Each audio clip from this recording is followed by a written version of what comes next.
Welcome to Das garden.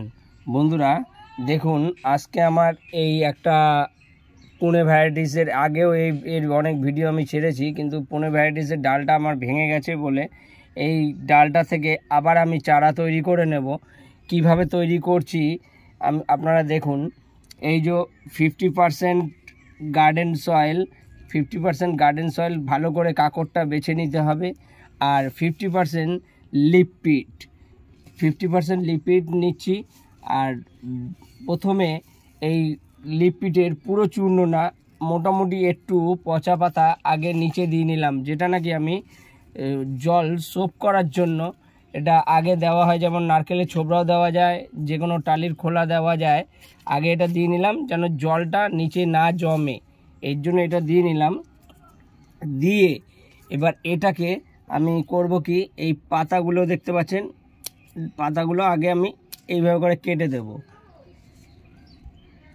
পাতাগুলো কেটে দিয়ে ভালো করে দেখে নিন বন্ধুরা, এটা দেখলে আপনারাও করতে পারবেন। এই পাতাগুলো আমি কেটে নেব। কেটে নিয়ে এই কড়িটা আছে, কড়ি সমেত আছে, কিন্তু কড়িটা আমি ফেলবো না, আমি শুধু পাতাগুলো কাটবো। পাতাগুলো কেটে আপনাদেরকে এই যে পাতাগুলো কেটে নিয়েছি দেখতে পাচ্ছেন, কাটার পরে আপনাদেরকে আমি আবার দেখাচ্ছি। মাটিটা আর লিপিডটা, এই যে মাটি আর লিপিড ভালো করে মিশ্রণ করে নেব। একটু লিপিডটা বেশি হলেই ভালো হবে, কারণ আমি এতে কোনো কোকোপিট দিচ্ছি না, শুধু লিপিড দিয়ে এর চারাটা আমি বানাবো। এই যে দেখতে পাচ্ছেন, ভালো করে পাইল করে নিয়ে আমি এটাকে টবে ভরে দেবো। এই যে টবের মধ্যে ভরে দিলাম। টবের মধ্যে ভরে দিয়ে আমি এই যে টবে ভরে দিলাম। বন্ধুরা একটু ভিডিওটা বড় হবে, পুরো ভিডিওটা দেখবেন, তাহলে আপনারাও করতে পারবেন।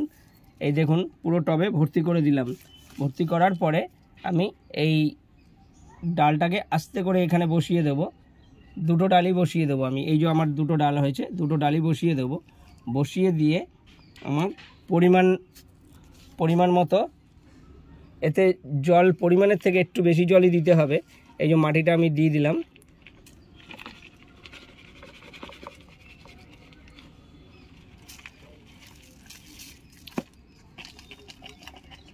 এই যে নাড়ি দিয়ে এবার এটাকে এই যে একদম বেশি করে চপচপে করে জল দিয়ে দিতে হবে। চপচপে করে জল দিয়ে দেওয়ার পরে এটাকে এই যে পলিথিনটা দেখতে পাচ্ছেন, এই পলিথিন দিয়ে আমি একে গ্রিন হাউস তৈরি করে দেবো। দেখাচ্ছি বন্ধুরা, এইভাবে পলিথিন দিয়ে মুড়ে রেখে দিলেই, এই যে দেখতে পাচ্ছেন পলিথিন দিয়ে মুড়ে ভালো করে বেঁধে দিয়েছি।